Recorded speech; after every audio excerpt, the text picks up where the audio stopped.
ব্লবফিশ হলো গভীর সমুদ্রের এক ধরনের মাছ, যার বৈজ্ঞানিক নাম হলো সাইক্লোলোটেস মার্কিটাস। এটি সাধারণত অস্ট্রেলিয়া, তাসমানিয়া এবং নিউজিল্যান্ডের উপকূলে 600 থেকে 1200 মিটার গভীর জলে বাস করে। ব্লবফিশ তার অদ্ভুত জেলির মতো চেহারার জন্য পরিচিত, যা এটিকে বিশ্বের সবথেকে কুৎসিত প্রাণী হিসেবে খ্যাতি এনে দিয়েছে।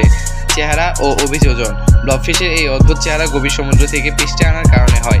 এর কারণ হলো এরা যে গভীরতায় থাকে সেখানে পানির চাপ সমুদ্র পৃষ্ঠের চাপের চেয়ে 60 থেকে 120 গুণ পর্যন্ত বেশি। এই প্রচণ্ড চাপে ব্লবফিশের শরীর স্বাভাবিক থাকে, কিন্তু যখন একে পৃষ্ঠে আনা হয় তখন চাপের আকস্মিক হ্রাস এবং নরম শরীরকে স্ফীত এবং বিকৃত করে দেয়। ব্লবফিশের শরীর মূলত এক ধরনের জেলির মতো পদার্থ দিয়ে তৈরি, যার ঘনত্ব পানির চেয়ে সামান্য কম।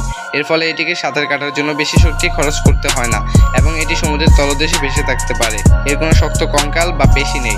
এর অভিযোজন এটিকে গভীর সমুদ্রের উচ্চ চাপে টিকে থাকতে সাহায্য করে।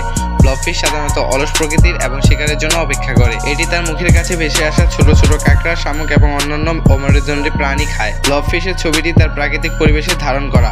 ছবিটি দেখলে বোঝা যায় এটি সমুদ্রের গভীর একটি স্বাভাবিক মাছের মতো দেখতে।